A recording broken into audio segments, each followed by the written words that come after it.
Welcome to Coffee with the Candidates, Round 2, The Road to the General. This second portion of the program will feature candidates vying for public offices in the Guam legislature, the Attorney General's seat, congressional delegate, and the top seats of Governor and Lieutenant Governor of Guam. Here to answer questions are former Senator Adolpho Palacios, as he makes his plea for a return to the legislature, and Republican senatorial hopeful Melissa Taitano makes her plea for a seat in the 35th Guam legislature. Coffee with the Candidates continues after this quick break.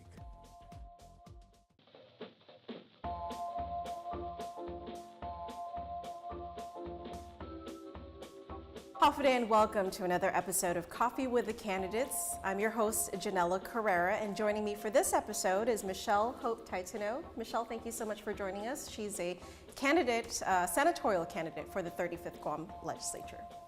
Hafa day. Again, Melissa Hope Taitano. I'm number 5 on the Republican ballot, and thank you for being with us. I humbly ask for your vote up front. Okay, Michelle, we'll get started with some icebreaker questions, get to know a little bit more about you Sure. outside of, the political spectrum.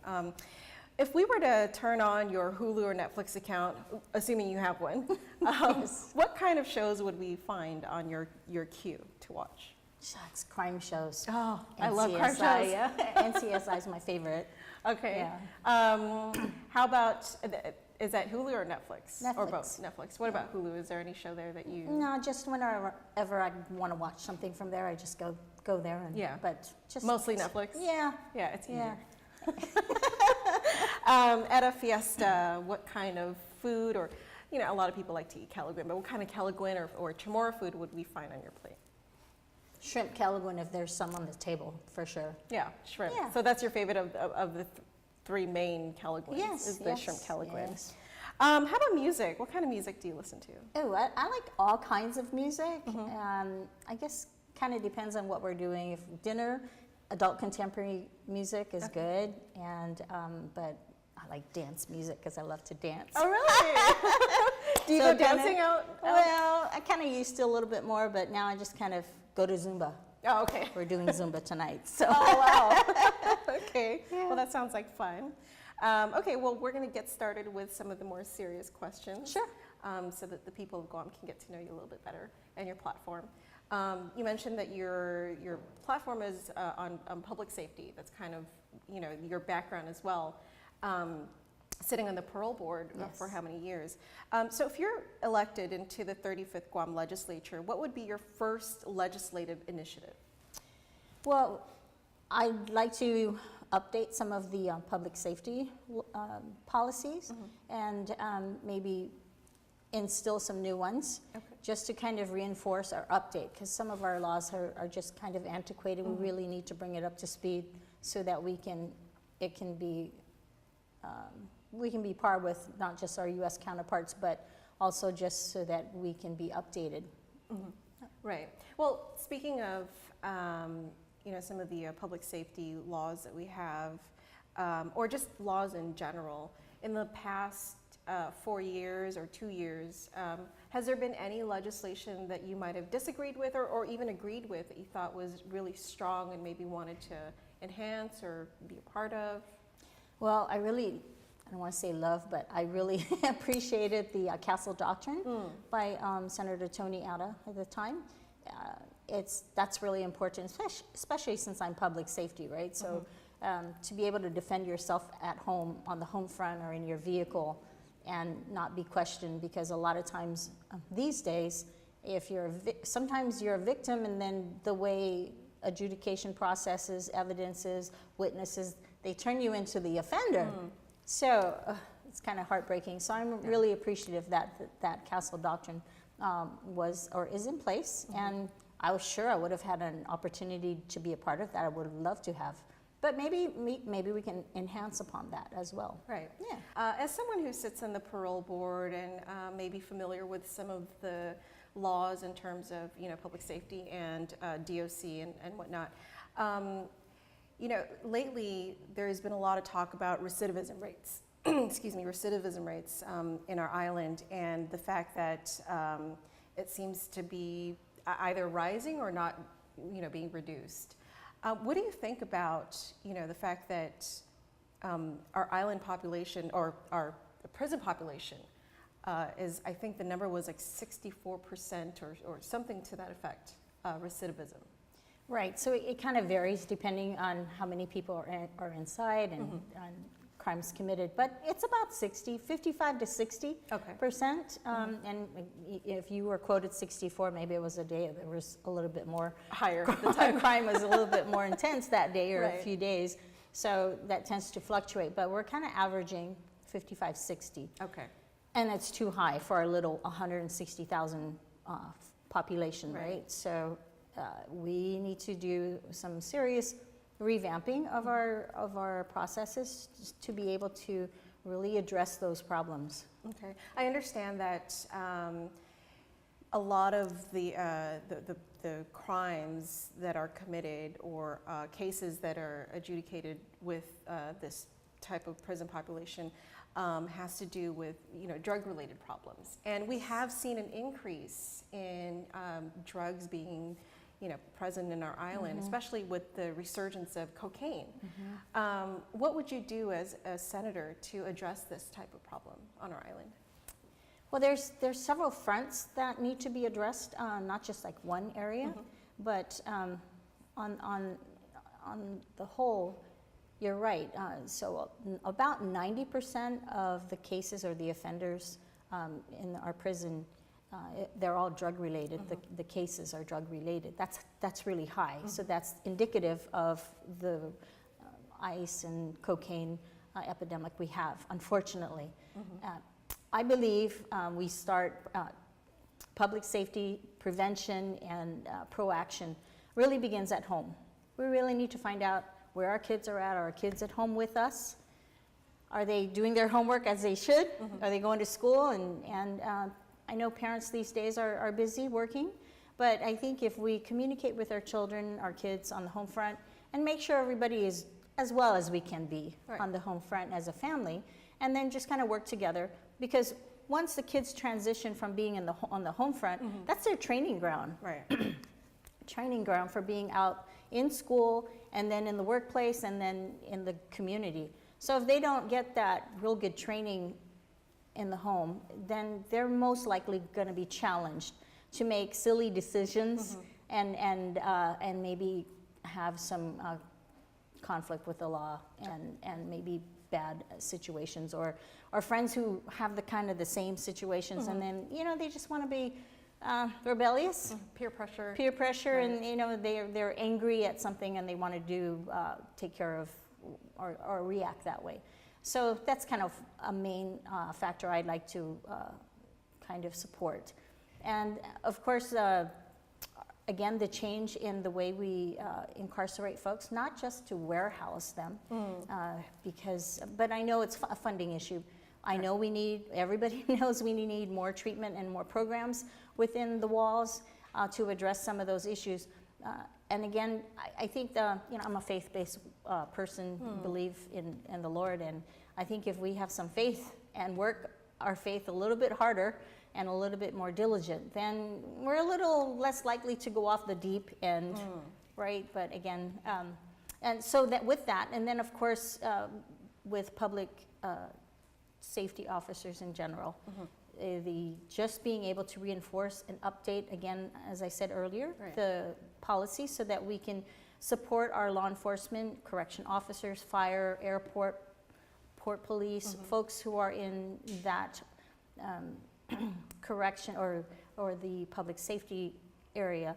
Then we can help them be a little bit more proactive in doing what they're supposed to do, protecting our borders, our airport, and also on the streets. And then of course inside. I have room for maybe one or two more questions. I'm going to go a little, change the topic here a little bit. There's been a lot of talk about government corruption recently. It's something that some candidates are saying is a platform of theirs. What would you do as a senator if elected to fight government corruption? Well, initially, I'd like to do the investigation and assess the situation, because there are a lot of allegations, right? So being on the parole board, you hear all kinds of sides. So you really have to take in the story, because there's not just one story, there's usually at least 2 or 3 sides of the story. Right? Right. So you have to have your facts straight, and then from there, just make the best decision for the collective good of the community, and actually talk to the people that are in that area of expertise, and try to come up with some solutions, good solutions. You know, I have some ideas, but this is not just about me. This is, right, we're a whole community, so there's other people in the community. We can come together, which is what I'd like to do, is just come together as a team and give me your thoughts so we can better work this and have better outcomes. Okay. And my last question for you, with the plebiscite and the talk about our political status, which side of the 3 coins, if you will, are you on? Are you for free association, independence, or statehood? Okay, so my priority, so my priority would be free association, because you can still have the ties with the United States, but then also have the freedom to possibly interact with other countries that are also friendly with the U.S. Statehood, and then independence would be my priority. That would be the top 3 yes, in order. In order. Okay, got it. Yes. All right. Well, Michelle, thank you so much for joining us here on Coffee with the Candidates. We really appreciate your time, and we wish you the best of luck on your campaign. Okay. Thank you, Janella. Thank you so much. Right back after this.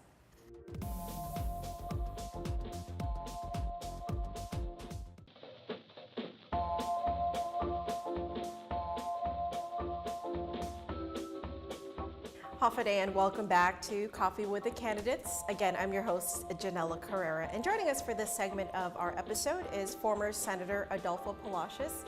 Senator, thank you so much for joining us on Coffee with the Candidates. Thank you for the invitation.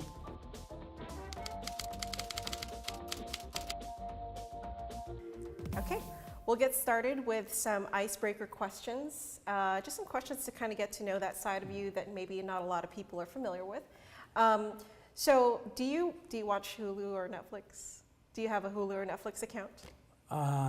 Yes, I watch it from time to time. Good. Okay. So what kind of shows would we find if we were to pull up your account right now? Actually, my wife is good at that.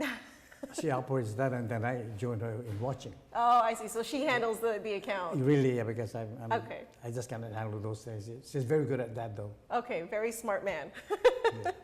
What about at a fiesta? What kind of chamorro food or what type of keliguan would we find on your plate? I make very good flank steak keliguan. Very good. I even have the recipe on, I think, on Facebook. Oh, really? Yeah. So I share that with my grands. And from time to time, of course, they would check me out, and I said, it's not just mixing lemon with the meat, and it's the step-by-step process, what goes first, and that's what makes it good, and it's very tasty. So it's a very traditional way of making... very traditional. Oh, okay. Well, that's very good to know. Music. What type of music do you listen to? Of course, I idolize Elvis Presley. Oh, wow. Well, my watch is, I didn't wear the watch that has Elvis bust, the image. Okay. But yeah, any rock and roll, hot music, Any modern music? Again, what about Chamorro music? Do you listen to any Chamorro music? No, but there are music that I would like to, but I'm not really into that. But once I like it, and when I play music, I play loud. I want it loud. Oh, okay. Nice. All right, well, we're going to get to some of the more serious questions on Coffee with the Candidates. First off, you were a senator before, and so you've obviously introduced many initiatives in the past, but this time around, if you're reelected, what kind of legislative initiative would you be working on first? I started working, and I probably, if I have a chance to go back there, probably I'll complete the draft that I started. And that is to allow the traditional uniform position, law enforcement position, within the government of Guam to retire fully with 25 years of service. The roadblock that I met when I was doing that in my last term, which was on the 31st Guam legislature, was that what would I do? How would we address the issue of transfer? Because it would not be fair, for example, that a police officer who was recruited from day one and then lasted 20 years, 25 years, that you'll be able to retire fully, and compare that to a person that transferred the last 10 years of the retirement. But I'm sure that there would have to be a formula that would address that, and it doesn't have to be, but that is where I got stopped, more or less. And I'm willing to get some, I guess, sources information from some jurisdictions in the mainland that actually has the program right now. But it is this transfer of service of different classification. Understand that this is only for the uniform position. The traditional police, fire, correction, the marshal, those that wear the uniform. Right. I really like to see our officers in the public safety arena to be able to retire fully with a service of 25 years. And the reason I say this is that, you know, the normal 8 to 5 job is actually 2,080 hours a year. You multiply that by 30 years. You figure that out and you say some police officers exceed that in 20 years service because of the overtime. Right. So another formula is to add all the hours so that if the equivalent of the 2080 per annum times 30 is already performed by a uniform officer with 25 years of service, retire him fully without penalty. I see. I know that you have a background in public safety, you know, being a former chief of police, right? No, the highest rank was a police captain. Police and captain. that's a 4th level down from the chief of police. I see, I see. But that was your chairmanship. I served 4 terms with the Guam, the legislature, and I was the oversight chair for public safety, law enforcement, judiciary, of course, the AG, on the 29th, 30th, and 31st Guam legislature, and I enjoy it. After you left the legislature, and in the past 2 or 3 terms that you haven't been in, was there any legislation, maybe in terms of public safety, that you didn't necessarily agree with, or maybe something that you did agree with that you really liked? You know, I don't keep that close of a track when I was out, you know, because this is the time to recover from. I'm running a private security business for the last 30 years. I see. And so I sort of just go back and concentrate there. Yeah, took a break. I take a break, but I do, if it's really, really controversial, perhaps if you can name one issue, I can share with you my sentiments about that. Sure. We spoke with another senatorial candidate earlier who actually said that one of the legislations that she really agreed with was the Castle Doctrine Law. And that's the one where, you know, you'd be able to protect yourself in your home should you feel a sense of danger, or if anybody enters your home and threatens your life. You'd be able to use deadly force. I do support that completely. After all, any person who broke into your house, especially when you're asleep, definitely has bad intention. A person has to be able to defend himself at all costs. To defend his family, because after all, this is an uninvited intruder with evil intention, and so the only way is to save yourself. I support that completely. Okay. Now, in terms of recidivism rates, you know, in recent years, it's been, or in recent months even, it's been a topic of discussion amongst legislators. And the fact that it's unusually high, especially for a population of ours, like here in Guam. About 55 to 60% is the rate. What would you do as a senator to try to reduce the recidivism rates here on our island? You know, we have very good programs with respect to counseling, to preparing these individuals, you know, for the after service with the Department of Corrections to probably come out.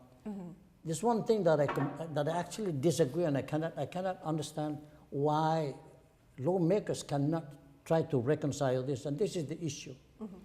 We spend so much money in counseling, in getting these people on a halfway house, and have them get their diploma while incarcerated, give them time off. But then when they were released, there's no job waiting for them. And you know, the first thing that employers, and even I'm an employee for the last 30 years, Of course, I have to follow the law. Sure. But the first thing that employers ask this employees, give me your police clearance and your court clearance. And for those who don't understand the American systems of justice, any arrest note there, even if it's a petty misdemeanor, oh, there's a notation from the court, there's a notation. Right. They just reject you right then and there. How can these people then be gainfully employed when every time that they apply for a job, a door was shot at their face? Then, of course, to them, their life is much better incarcerated, except for the absence of liberty, for the actual liberty. But as far as life and food and medication and hospital, and they're okay. They're better off in there than out here. But it's sad because that is not the intent of all this rehabilitation. I completely cannot see what is the problem there. If I'm allowed to hire ex-con, a convicted felon as a security guard, I would. So perhaps. But the law specifically set the standards. These are the eligibility for private security. You must be no less than 18. You must be not dishonorably discharged from the military, no felony conviction. But any other thing, and I say, if I have a big business like a dispatcher, I'll hire a person and give him a shot at it. Give him a second chance. Because then that person would have a means to support himself and the family. And I feel bad. Perhaps legislation or programs that would assist outgoing felons to rehabilitate back to society, along with our business community. We have that program already. We have that program, the work release program, so to speak. The point is, when they actually finally release, and I'm not talking that every released individual that they are denied, the opportunity to, I guess, come back and be a good person. I'm not saying that, but I would say more than half met with difficulty in that. So we have good programs, the counseling, the mentoring, and all that, but there's no job waiting for them because there's a very, very few employer or prospective employer that would want to hire these people. Right. Now, again, I don't know what to do. Sometimes I wonder, would it be a reasonable policy to say that I will give employers incentive if they hire these people? I see. I will do that. Sure. I will do that. Sure. But if I were to do that now without those so-called government approval policy, I would be criticized as embracing the criminals and so forth. They already served their time. Right. Now they need the opportunity to make up for lost time. Okay. I want to see an improvement in that area. Then definitely recidivism would definitely curtail because we already have good programs. Sure. Well, Senator, I love how passionate you are, about answering our questions. Unfortunately, we're a little bit out of time now. I may have just room for one more question and a quick answer from you on our political status. What would you choose, free association, statehood, or independence? Free association, or the status quo. I love the United States government. Okay. We are good with the United States government. Okay. Thank you again so much for joining us here on Coffee with the Candidates. Again, I'm your host, Janella Carrera. Please join us next time. Senator, thank you, and we wish you the best of luck on your campaign. Thank you. And number 12 on the ballot, Democrat, the only Palacios on the ballot. All right. Have a good night. Thank you.